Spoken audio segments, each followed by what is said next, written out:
بسم الله الرحمن الرحیم. بحث ما در لکچر پریویس ای بود که چرا اینترنشنال فایننس نیاز است که باید ما داشته باشیم. این هم ربط به همون لکچر داره که در اینجا هم میگه که expanding technical infrastructure. expanding technical infrastructure یعنی ساخت تکنیکی که از او وسیع شده میره که از علت او آنلاین ترانزکشن اول سابقه آنلاین ترانزکشن نبود، حالا آنلاین ترانزکشن وجود داره. ای کامرس از پیش ما، ای بیزنس از پیش ما که ما به طریق اینترنت، به طریق موبایل خریداری کردن میتونیم. از او خاطر به شرکت ها هم اینترنشنال فایننس نیاز است که مردم از یک کشورها میای به طریق اینترنت از ما خریداری میکنن، ترانزکشن جریان داشته می باشه. نیو تکنولوژی، روز به روز نو تکنولوژی در وجود میاد. آیپد نبود، نو تکنولوژی نبود، اینترنت نبود، اینترنت، اکسترانت، ستلایت نبود. حالا نو تکنولوژی، چیزهای نو در وجود میاد که باید ما از او استفاده میکنیم در بیزنس خود، در شرکت خود. از این خاطر اینترنشنال فایننس هم نیاز است که ما خریداری میکنیم از یک کشور. awareness about countries درباره خدمات کشورها awareness شده، یعنی مردم میفهمه، اول نمیفهمه. خب سیم پوینت پیش ما بود awareness about services offered in other countries. مردم میفهمه، فهم دارن، آله خبر هستند که خدماتی که دیگه کشور فراهم میسازه کدام است. فیسبوک است پیش ما، نیوز است، مگزین است، اینترنت است، تمام چیزها در دسترس ماست. ما میفهمیم که کدام کشور کدام خدمات فراهم میسازه. وقتی که بفهمیم که کشور این خدمات فراهم میسازه، ما به طریق اینترنت به او دسترسی داشته میباشیم، گوره به دست آورده میتونیم کدام تولیدات کدام کشور فراهم میسازه. یعنی بیزنسی که ما میکنیم سپلایر کدام است. میشه که ما ماشین هایی داشته باشیم که اونجا در کشور چه میشه ترمیم نمیشه، گوره ما ریپیر میکنیم میریم دیگه کشور، به طریق اینترنت ما معلومات به دست آورده میتونیم که کشور این خدمات فراهم میسازه. دیگه کشوری چیزها است که ما به طریق سپلایر رو استفاده کرده میتونیم. پس همین چیزها است که نیاز به اینترنشنال فایننس است پیش ما. global consumer and global competition. global consumers ما داریم. کنزیومر و کستمر، فرق بین کنزیومر و کستمر حتما میشناسین. کستمر کسی است که چیزهای خریداری میکنه و بعدا میفروشه، به خاطر فروشات چیزها رو خریداری میکنه. کنزیومر کسی است که خودش استفاده میکنه. اینجا هم ببینین کمپیتیشن است. اینجا این عکسی که شما میبینین کسی که رد است او کمپیتیشن است، یعنی دیگه کشورها را، دیگه مردم را، دیگه شرکت ها را پایین انداخته و در کمپیتیشن پیش رفته. گلوبال کمپیتیشن است. شرکت های هستند که نه تنها در یک کشور رقابت میکنند بلکه در هر کشور. و ما گلوبال کنزیومر داریم، از هر کشور ما مشتری داشته میباشیم. گفتیم که شرکت هایی که است آلی مردم، دومستیک شرکت تنها نیست، مردمی هستند که میخواه دیماند داره، وانت داره از دیگه چیزها که در کشوری اونا تولید نمیشه. پس ما گلوبال کنزیومر داشته میباشیم که از دیگه کشور چیزهایی را نیاز داره، تولیدات اجناس و خدمات نیاز داره که برش فراهم بسازه. از این خاطر از علت گلوبال کنزیومر و از علت گلوبال کمپیتیشن ما باید اینترنشنال فایننس داشته باشیم. علاوه از این development of supporting financial infrastructure. در financial infrastructure در ساخت financial infrastructure هم تغییرات آمده. به خاطر development باید ما international finance داشته باشیم که او در financial infrastructure همراه ما همکاری کنه. ATM اول نبود، پیش ما در بین بانک ترانزکشن ها زیاد با سختی چی میشد. حواله هم است که مردم از یک کشور پول روان میکنه به طریق غیر بانکی سیستم. چیپ است، حاله سویفت است پیش ما، وسترن یونین است پیش ما. حاله در این اینترنشنال فایننس نیاز داریم ما که باید داشته باشیم اینترنشنال فایننس و ارزشش است که امپورتنس است، مهم است که باید به خاطر سپورتینگ فاینانشال انفراستراکچر که در او تغییرات بیاید، در او دیولپمنت شود. آنلاین بانکینگ است از پیش ما، ماستر کارت است پیش ما که در هر کشور با بانکی اکاونت خود استفاده کرده میتونیم. کریدیت کارت از دبیت کارت از پیش ما. علاوه از ای پیش ما مختلف دیگر چیزها است که به طریق ماشین ها ما چی کرده میتونیم پول در موبایل خود انداخته میتونیم، اپلود کرده میتونیم.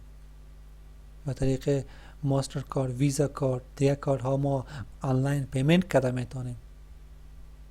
از این خاطر اینترنشنال فایننس مهم است و نیاز است به خاطر انفراستراکچر فاینانشال انفراستراکچر، ساخت فایننس که از بانک ها است، استاک اکسچنج است، این چیزها است. اینا که چه قسم جور شده، چه قسم ساختش است، این به نام چی یاد میشه؟ فاینانشال انفراستراکچر یاد میشه. increase competition at global level. competition نه تنها در domestic level بلکه در global level روز به روز زیاد شده میره. اگر ما ببینین یک شرکت در افغانستان است، تنها در افغانستان تولیدات میکنه. اگر این شرکت تنها در اینجا باشه، گلوبال کمپیتیشن از دیگه کشورها شرکت ها میآید اینجا سرمایه گذاری میکنه، این شرکت جور میکنه. او شرکت اگر ما شرکت خدا به لیول گلوبال نبره، او شرکت میآید اینجا چی میکنه؟ دومستیک شرکت ها را از خود گرفته میتونه، او را داون کرده میتونه. پس ما همراه او شرکت باید رقابت کنیم در گلوبال لیول.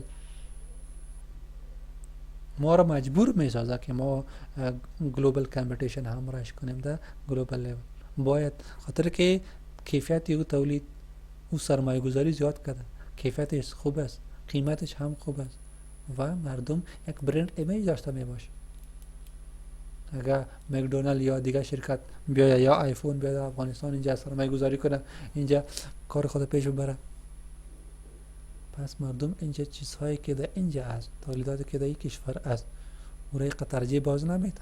ما مجبور میشیم ما هم باید کیفیت خود کمپیتیشن در گلوبال لیول کنیم. در گلوبال لیول کمپیتیشن زیاد شده خاطر که شرکت ها سرمایه گذاری زیاد کرده، مشتریات زیاد از هر کشور. از این خاطر از علت زیاد شدن کمپیتیشن به لیول گلوبال و لیول جهانی چی نیاز پیدا کرده به اینترنشنال فایننس و ارزش اینترنشنال فایننس هم زیاد شده. دیگه domestic companies do feel the heat. قبلا که گفتیم که شرکت هایی که از دیگر کشورها میاد اینجا سرمایه گذاری میکنه و حتما متاثر میسازه domestic level کمپانی ها. کمپنیایی که در یک کشور است او را ما domestic میگیم که اینترنشنال نیست پیش ما. اونا هم فیل هیت، یعنی اونا هم سرخ میشه. سرخ چی معنا داره؟ که اونا هم در خطر می باشه. اونا هم گلوبال کمپیتیشن خطرش تفش احساس کرده میتونه، اونا هم درید رفته میتونه. از این خاطر باید چی شوه؟ اونا هم اینترنشنال فایننس را باید داشته باشه، اونا هم ارزش اینترنشنال فایننس را بفهمه و اینترنشنال بزنس را هم بشناسه که اینترنشنال بزنس هم وجود داره. پس اونا تمام علت های بود که ما اینترنشنال فایننس باید داشته باشیم. از تمام او علت ها که ما بیشتر خواندیم، اینترنشنال فایننس ما نیاز داریم و اهمیت اینترنشنال فایننس اهم است، مهم است که باید داشته باشیم. ولی وجوهات که وای اینترنشنال فایننس را ما مطالعه میکنیم کدام وجوهات است که همو یا کدام علت ها است که از همو علت ها ما اینترنشنال فایننس را باید بخوانیم. Reason to study international finance. To understand the global economy. اقتصاد جهان را، اقتصاد بین المللی را باید ما بشناسیم. از این خاطر ما باید international finance را چی کنیم؟ مطالعه کنیم.